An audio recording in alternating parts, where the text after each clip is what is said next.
Olá, pessoal! Sejam todos muito bem-vindos a mais um podcast filosófico, atividade promovida pela Organização Internacional Nova Acrópole do Brasil. E para conversarmos hoje, recebemos o professor voluntário da sede da Barra da Tijuca, no Rio de Janeiro, Thales Freitas. Seja muito bem-vindo, Thales. Obrigado, Danilo. É um prazer, mais uma vez, estar de volta. Bem, pessoal, hoje nós vamos falar sobre a filosofia por trás dos filmes dos estúdios Ghibli. Naturalmente, não vamos esgotar o tema, vamos fazer como sempre, conversar, refletir e que possamos extrair ideias úteis, práticas e, portanto, vivenciais para nós através dessa experiência.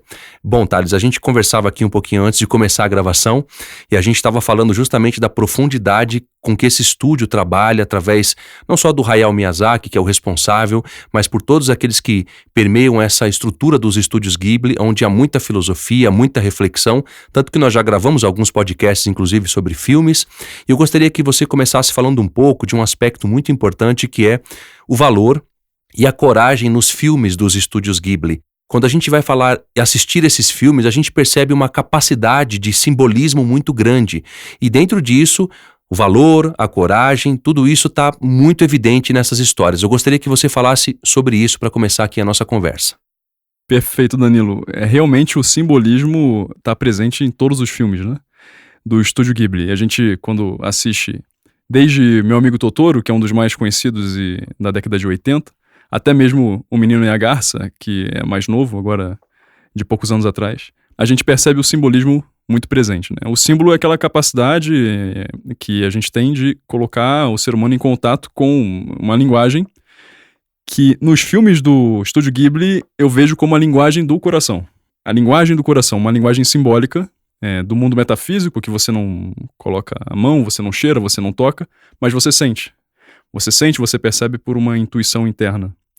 E então eu percebo que o valor da coragem, ele tá muito presente nos filmes, em todos eles, do Estúdio Ghibli, e tanto através de simbolismos, quanto através das próprias cenas objetivas, né?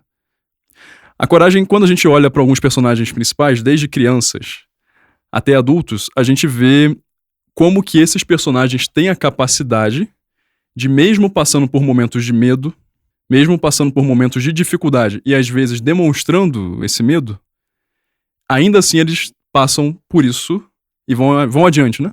Eles conseguem vencer o medo de uma forma muito natural. Quando a gente vê no Meu Amigo Totoro as duas personagens principais conhecendo os Makurokuruskis, que são pequenos personagens que nascem da poeira do local, quando elas percebem que aquele ambiente, aquela casa, uma casa nova que elas vão morar, é uma casa cheia de medos, porque elas estão saindo de um lugar conhecido, indo para um lugar novo. Quando a gente percebe que a mãe das garotas está no hospital e elas estão com medo do que pode acontecer com a mãe, e junta tudo isso, né? Junta uma casa semi-mal assombrada, junta uma casa nova, junta um colégio novo, o medo está presente. E mesmo assim, as meninas irmãs em contato com o pai, né? As meninas em contato com o pai, elas têm um momento muito interessante, uma cena muito interessante no filme, que é uma cena em que o pai ensina as suas filhas a espantar o medo, a vencer o medo. Ele fala que o sorriso, que o bom humor, ele pode vencer o medo. Então ali naquele momento elas estão sentindo medo, principalmente a filha menor, enquanto que o pai fala, olha, se a gente sorrir alto, o medo pode ser espantado. E elas começam a rir muito alto juntas, né? E o filme dá uma guinada a partir dali. Uma outra cena interessante também desse filme é quando elas vão conhecer o Totoro e vão até o local mágico onde ele mora, né? É um local desconhecido em que não se sabe o que vai encontrar ali. E mais pra frente elas passam por aventuras que colocaria medo em qualquer um, porque elas voam com o Totoro, a menina se perde e tem que se reencontrar. E mesmo assim elas passam apesar de passar com medo, passam sempre com leveza, com bom humor. E uma coisa muito interessante, um contato com a natureza muito presente, muito natural. O pai ensina às filhas um agradecimento que eles fazem ao grande espírito da árvore, né? Uma árvore muito grande, próximo da onde o Totoro, que é um personagem fantástico, próximo da casa do Totoro. E ele ensina a se encontrar com o que há de maior dentro daquela árvore. E as meninas fazem uma dança, fazem um momento especial, agradecendo a esse espírito, essa alma da árvore, né? E me parece que esse contato com a natureza é uma das fontes da coragem nesses personagens. Tem uma frase, né, de uma filósofa do século XIX, Helena Blavatsky, que ela fala: colabora com a natureza e ela te tomará como um de seus criadores e lhe prestará auxílio. Esses filmes, tanto Meu Amigo Totoro, Serviço de Entregas da Kiki, Castelo no Céu, Castelo Animado, O Menino e a Garça, todos eles eu vejo uma conexão muito forte dos personagens principais com a natureza, de uma maneira muito natural. E a natureza parece estar sempre presente nos momentos de dificuldade desses personagens, prestando auxílio a esses personagens. Então, o vencer o medo ali, o encontrar a coragem, passa muito por estar em contato com a natureza, pois a natureza vai te ajudar nesses momentos. E é curioso, Thales, enquanto você falava, eu não assisti todos os filmes do Estúdio Ghibli, mas os que eu assisti, eles têm muito forte esse ponto da natureza. E tem um outro ponto muito importante, que é o ponto da pureza da criança. A maioria deles tem crianças envolvidas nas histórias. E é curioso porque quando a gente vê ali as crianças enfrentando as provas, isso me remete ao valor da pureza também, ao valor do amadurecimento, embora seja uma faixa etária de conhecimento, de descobrimentos, mas a gente percebe muito esse aspecto e toda essa aventura ligada com a natureza e tem muito a ver, coincide muito com o que você acabou de falar, porque a criança tem uma pureza de coração. E sempre há atos heróicos no filme e também a própria concepção que a gente falava antes, né? Você estava comentando aqui dos frames, da forma de gravar, da forma de desenhar. Isso é muito importante que você destaque também, Thales. Eu gostaria que você falasse sobre isso, porque é uma mentalidade diferente de criar histórias através do cinema, que é essa sétima arte tão maravilhosa e tão rica, que pedagogicamente os estúdios Ghibli conseguem fazer isso muito bem. É importante tocar nesse aspecto técnico, porque tem uma filosofia por trás disso. Gostaria que você comentasse um pouco sobre esses pontos. Perfeito, Realmente é muito perceptível que há uma filosofia por detrás da maneira de fazer os filmes do Estúdio Ghibli. E essa filosofia, ela, como você disse, ela traz uma pureza. Eu acho que o grande ponto dos filmes do Estúdio Ghibli, da filosofia dos filmes do Estúdio Ghibli, é se permitir dar espaço para um vazio. Mas é um vazio no bom sentido. É um vazio do barulho do mundo, é um vazio da correria, como as pessoas dizem, do mundo. É um vazio do apelativo ou do querer chamar a atenção a qualquer preço. Me parece que a filosofia dos filmes do Estúdio Ghibli é falar com o coração de quem está ouvindo. É falar com a mente no sentido mais elevado que a gente concebe. E ainda assim ser um filme, ser uma arte também usada para entretenimento, né? Você falou da pureza das crianças, eu vejo isso como um bom símbolo, né? Porque todos nós possuímos uma pureza dentro de nós. Alguns filósofos falavam disso, né? O Plotino, que é um grande mestre da antiguidade, ele falava que a gente tem dentro de nós uma pérola, né? Que a gente vem ao mundo como uma pérola, límpida, e que com o tempo ela vai se sujando de um barro, que são as coisas do mundo, são os pesos, as questões da vida, e que através de uma coisinha chamada virtude, de uma força chamada virtude, a gente poderia lavar esse barro e despertar essa pérola novamente. Um filme que eu vejo do Estúdio Ghibli que mostra isso, simbolicamente, é o filme Castelo no Céu, em que tem uma pedra com poderes mágicos, e é uma pedra pequena, que é carregada pela personagem principal e ela usa como um colar na altura do coração, né? E essa pedra guia a personagem. Essa pedra dá luz, dá direção e dá força de levitação para essa personagem. É uma pedra mágica, né? Essa pedra, ela é feita da mesma natureza de um elemento de uma pedra maior, que mantém o castelo no céu, que mantém o castelo voando. E esse castelo, ele parece ser uma lembrança de um mundo puro, que já não é mais conhecido. De um mundo antigo em que grandes máquinas, uma grande tecnologia e grande força que existia nesse mundo era utilizada para manter a pureza desse mundo.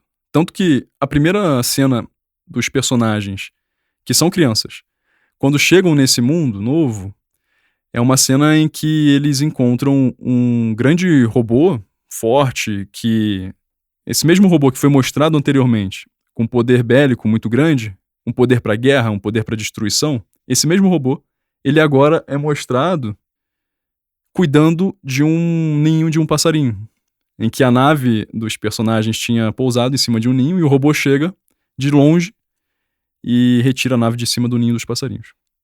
E aí um dos personagens fala, puxa, mas você veio de tão longe só pra isso? Né? Só pra cuidar do ninho? E mais ao longo do filme a gente vê esses robôs, muitos deles já quebrados, aparentemente depois de centenas de anos ali, e eles ainda cuidando de plantas, cuidando de flores. O que eu quero dizer com tudo isso? Quando a gente fala da pureza de uma criança e faz uma comparação com uma pérola límpida, e faz a comparação com o filme do Castelo no Céu, a gente vê um dos pontos principais dos filmes do Estúdio Ghibli, que é proteger a pureza do coração, representado pela criança e representado pela natureza. A natureza pura, descontaminada, e ao mesmo tempo a coragem e a força para proteger essa natureza pura, descontaminada, que muitas vezes foi esquecida de um mundo ou de uma forma de pensar sobre o mundo esquecida. E tem uma outra questão que é importante a gente falar, o aspecto da simplicidade. Ou seja, quando a gente percebe que, essencialmente, os filmes do Estúdio Ghibli, eles são muito simples do ponto de vista da produção também.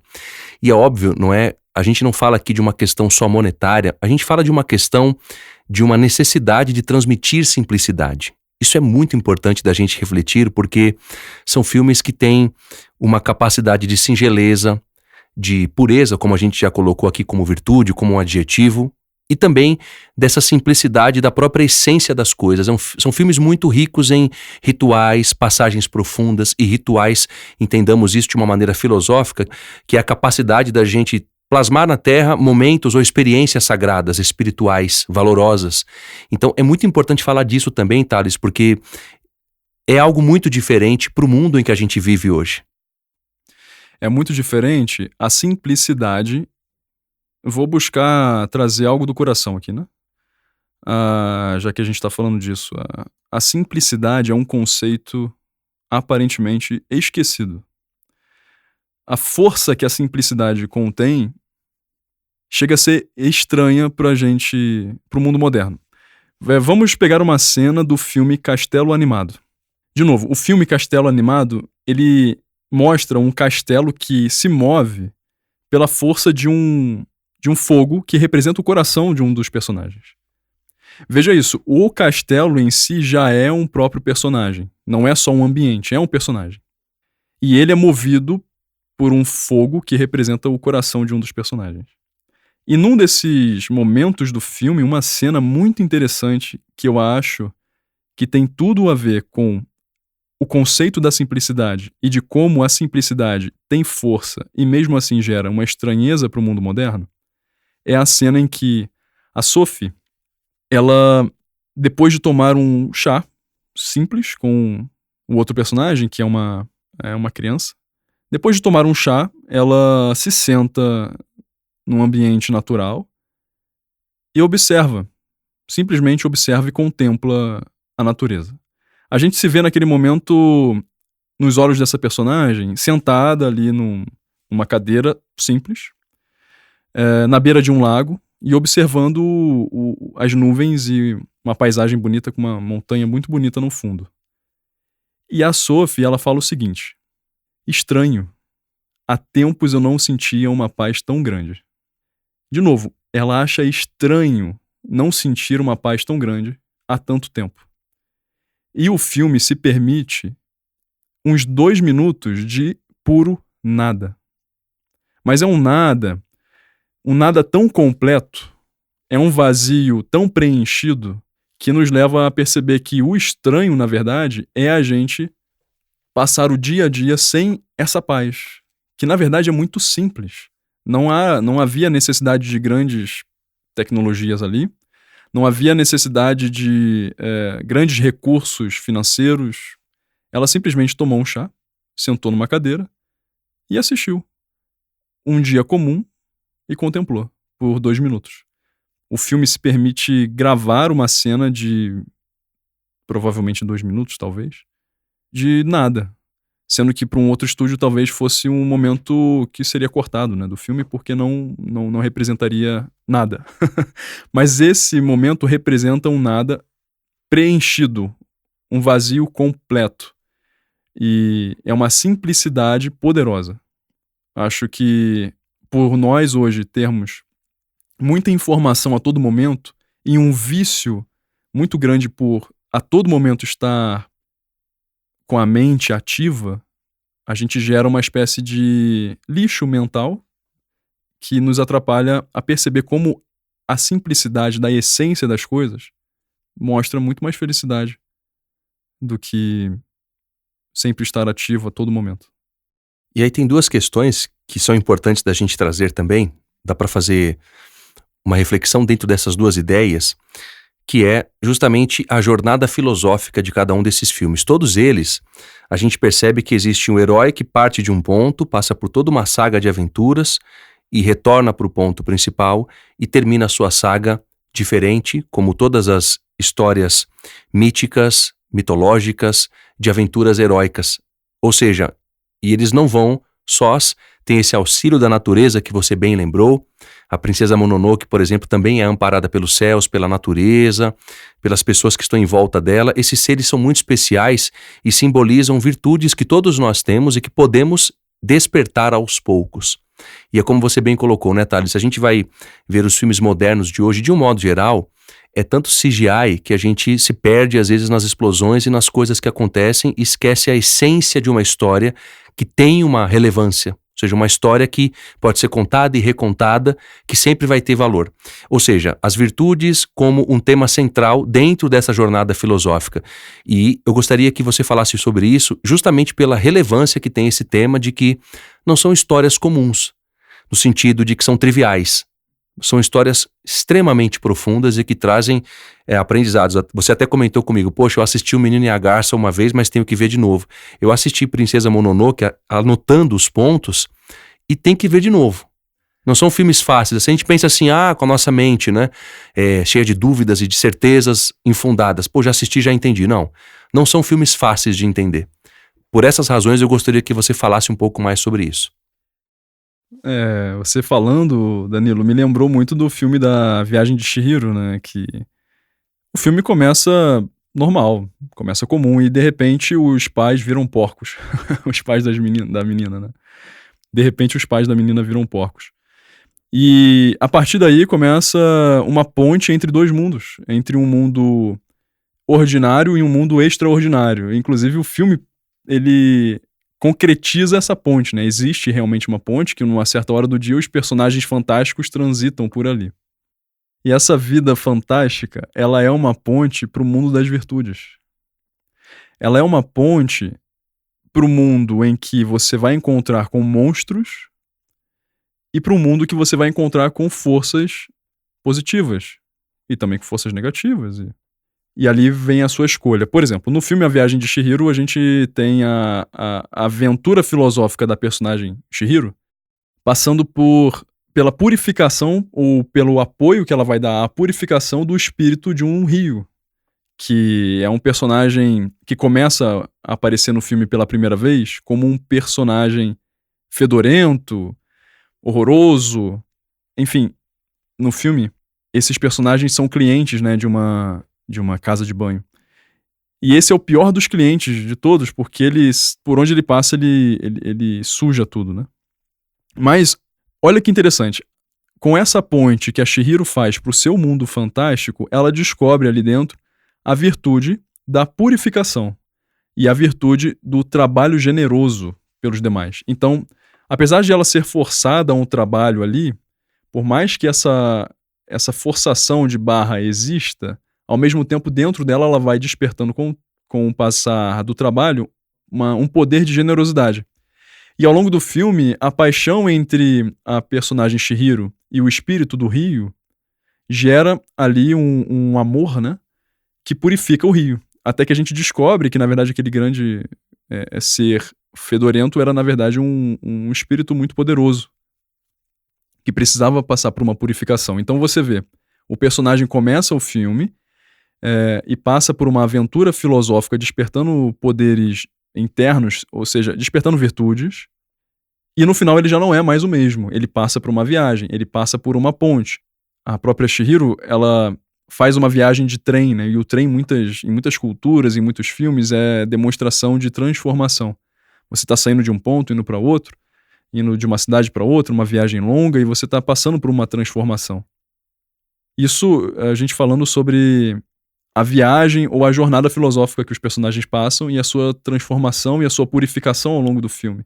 Agora, você também comenta das virtudes de um modo geral, né? Por exemplo, em relação à Princesa Mononoke, ela é amparada pela natureza, ela tem uma série de auxílios ali que tem a ver com essas virtudes através dessa jornada, né? Esse despertar traz para ela esse auxílio natural que todo herói, toda heroína consegue, né? Essa jornada filosófica, ela não é desamparada. Quando a gente lembra, por exemplo, da aventura do Rama, do príncipe Rama, quando ele vai para a floresta, né, e fica 14 anos distante do seu habitat natural, ele vai passar por uma série de provas e ele não vai sozinho, vai com seu irmão Lakshmana, vai com a Sita, que é a sua esposa, e ele tem uma série de virtudes e valores e de relação com a natureza também que vão se aproximando dele, né, ao longo da própria jornada. No Princesa Mononoke, ela é filha dos lobos, né? E o filme demonstra o resgate da princesa Mononoke, a princesa lobo, o resgate da sua própria humanidade.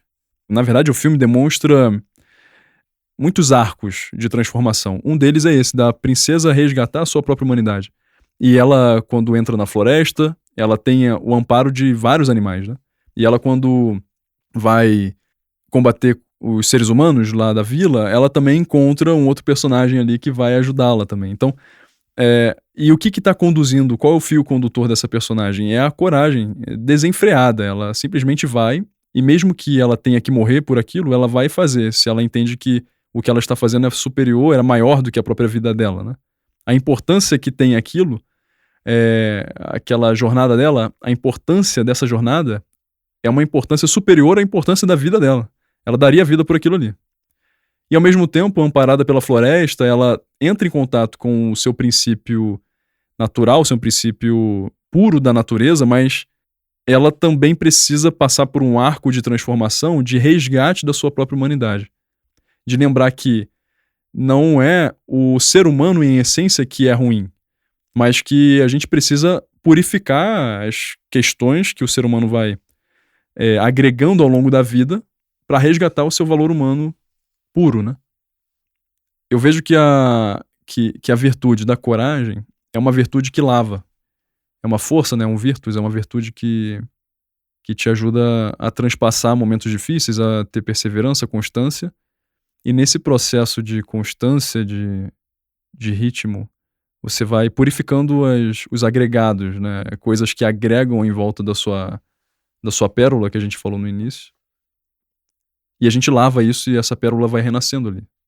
E há também um outro ponto muito importante que a gente vai encontrar em praticamente todos os filmes dos estúdios Ghibli, que são as ideias dos elementos, ou seja, a água, o vento. Você falou agora há pouco do rio, que precisava de uma purificação na viagem de Chihiro. Nós temos a ideia da própria natureza, como essa ideia da terra, o fogo também, cerimonial, espiritual, que é vertical. Tudo isso também não é aleatório. Esse é outro ponto de importante reflexão, Thales. Eu gostaria que você falasse um pouco sobre cada uma dessas ideias e o que a gente pode extrair disso. Estudando um pouco da cultura tradicional do Japão, da filosofia japonesa, você percebe que eles compreendem que há um espírito que anima tudo que existe. Existe vida em tudo, assim. Não tem nada morto, né? Tá tudo vivo. E justamente como você falou, os filmes que a gente comentou, Princesa Mononoke, Castelo Animado, Meu Amigo Totoro, Ponyo, que a gente não tinha falado ainda. Princesa Kaguya também. Princesa Kaguya. Todos eles mostram esses 4 elementos. Terra, água, ar e fogo. Vamos falar da terra naquela cena do Totoro, quando as duas menininhas, né, as 2 irmãs, fazem um ritual pro crescimento das sementes. Elas plantam umas sementes e fazem um ritual para o crescimento delas. Fazem uma cerimônia, fazem uma festa, uma dança para o crescimento. Então ali é a fertilidade da terra aparecendo. Mas o Totoro, ele tem ele tem uma ferramenta que ele assopra, como se fosse um apito, que faz lembrar o som do vento. Inclusive no meu carro, a Mariana, minha esposa, ela tem um Totoro que fica pendurado e que faz lembrar sempre o vento, porque ele vai sempre balançando. Pra gente, pessoalmente, o Totoro ele é o espírito do vento. Representa ali a vida do vento. Então, o vento, ou o ar, né, é representado aí pelo Totoro nesse momento. A primeira percepção das personagens do Totoro, a primeira comunicação entre Totoro e as personagens é quando passa um vento muito forte e levanta um objeto. Esse já era o Totoro passando ali, né, construindo o vento. E ele também, além de ser um espírito do vento, ele é um espírito que cuida das plantas, do crescimento das plantas. Então a gente tem a terra e o ar, o vento. No Menino e a Garça, o vento também está muito presente, nos vários pássaros que tem. Agora, o fogo, a gente tem no Castelo Animado uma das melhores representações do fogo no sentido no sentido positivo. O fogo no sentido positivo como um elemento construtor, um elemento que dá energia, dá calor e dá luz e dá movimento, né? É o fogo que movimenta a casa, movimenta o castelo, né? Então já vimos a terra, o ar e o fogo. E a água está muito presente na Viagem de Chihiro, na purificação do rio, e no filme Ponyo, que mostra uma tsunami. Mostra uma tsunami e como que o espírito, ou a vida, o espírito, ou a vida do mar, é demonstrada nesse filme ali através da personagem Ponyo. Ou seja, é um filme que mostra Ponyo, é um filme que mostra a vida do mar, a vida da água, e que a água tá sempre animada, tá sempre viva, e tem personagens, tem seres ali que cuidam, que organizam a vida dessa água, que dão movimento a essa água, e a própria Ponyo é uma personagem que precisa resgatar um valor humano para si e deixar o seu lado do espírito da água por um tempo, porque, inclusive, as ações dela que causaram ali a tsunami, né? Então, ali na Ponyo, é um garotinho, uma criança, que conhece a Ponyo e eles entram numa relação de amor ali, de amizade, né? Só que a Ponyo, ela é quem traz o tsunami. É interessante essa percepção de como que até mesmo eventos catastróficos trazem a natural percepção de que a natureza está sempre viva, sabe? Tá sempre trazendo coisas boas também, apesar de todo o processo caótico que às vezes traz um furacão, um tsunami, um terremoto. Exatamente, Thales. Ou seja, a natureza tem vida, como você muito bem colocou, e a gente também precisa aprender que nós, como seres humanos, não temos todo o domínio das coisas assim. A gente não tem esse poder todo que a gente acha que tem, de querer mandar em tudo, querer dominar todas as coisas. A natureza tem vida própria, tem o seu movimento e tem os seus ciclos também. A gente precisa aprender e compreender o que isso acontece. Lógico que as catástrofes causam danos, mas elas têm também uma relação de reflexão profunda por parte de nós, seres humanos, de nos ajudarmos, de cooperarmos uns com os outros, até que a gente restabeleça uma relação entre nós, seres humanos, melhor e com a natureza também.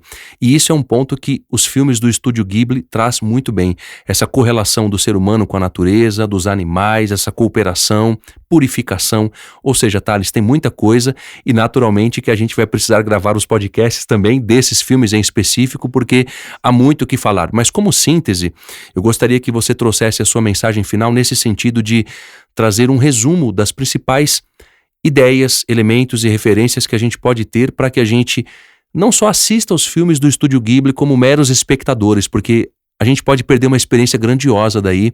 Enquanto você falava, eu fui me lembrando dos podcasts que a gente já gravou sobre esses filmes, o Conto da Princesa Kaguya, Princesa Mononoke, ou seja, tem uma riqueza aí que não dá para assistir uma vez só. Ou seja, o que você traz de principal para que a gente assista com uma mentalidade profunda e com um coração profundo, porque são filmes que falam para todos os seres humanos. Assistir um filme do Estúdio Ghibli é abrir o coração. E não é só ficar raciocinando sobre o filme, mas é viajar junto com o filme, na música, na trilha sonora, se permitir dar espaço para esse vazio que o filme mostra, se permitir contemplar o filme e perceber que não é o ser humano e a natureza e um contato harmônico entre ser humano e a natureza somente. Mas é o ser humano, ele é a natureza. Muitas vezes representado ali pelas crianças que têm amizade com personagens fantásticos que representam a natureza. Ali parece mostrar que, na verdade, a criança e a natureza é a mesma coisa, são amigos, estão juntos, né? A princesa, que é metade lobo, metade humana, enfim. Então,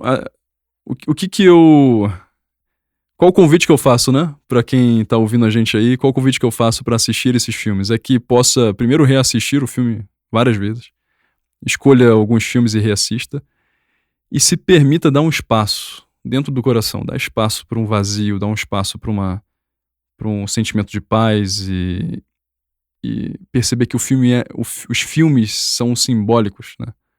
São símbolos que você não vai perceber, não vai compreender com a lógica. Ou seja, em outras palavras, é libertar a criança interior para assistir esses filmes, para assistir Princesa Mononoke, para assistir Viagem de Chihiro, Serviço de Entregas da Kiki, Castelo no Céu, Castelo Animado, Princesa Kaguya. Libertar a criança interior. É como você ler o livro Pequeno Príncipe. Não dá para ler o livro Pequeno Príncipe pensando na lógica da vida. Você tem que pensar numa outra lógica da vida, que é uma lógica do coração, né? Um coração não no sentido de emoções básicas do cotidiano, mas é de intuição, é de sentimento, é de amor pela vida, é de sentimento de sentido de vida, de propósito. A vida tem sentido, a vida é bonita, a vida é bela. A natureza é presente e, ao mesmo tempo, a natureza também traz as suas dificuldades, né? Porque os filmes também me mostram isso. A própria Princesa Mononoke, Ponyo, mostram como a natureza pode ser destrutiva. Mas essa destruição faz parte da vida também. A vida está num processo de sempre renascimento, construção e destruição e refazer a vida. Ao terminar de assistir os filmes, eu sempre fico um tempo ouvindo a trilha sonora. Eu busco, né, nos canais aí de música para poder ouvir um pouquinho das trilhas sonoras, e isso eu uso para poder ter um momento de contemplação, como a Sophie teve no filme Castelo Animado. Nem que sejam 2 minutos do dia, pegar uma música como essa, ouvir por um tempo e começar o dia com mais paz, com mais espaço para um pequeno vazio preenchido, né, um silêncio completo. Bem, dessa maneira encerramos então o nosso podcast de hoje, novamente agradecendo a presença do professor voluntário da Barra da Tijuca, no Rio de Janeiro, Thales, e claro, desejo que seja sempre muito bem-vindo aqui no podcast da Nova Acrópole. É um grande prazer, Danilo, e vamos com certeza gravar mais, inclusive os próximos filmes aí, cada um podcast para um filme aí do Estúdio Ghibli. Com certeza, Thales. E para aqueles que queiram nos contatar, podem fazê-lo através do nosso site nova-acrópole.org.br/podcast, e para quem quiser saber mais sobre o nosso curso de Filosofia para Viver, basta acessar nova-acrópole.org.br. Até a próxima!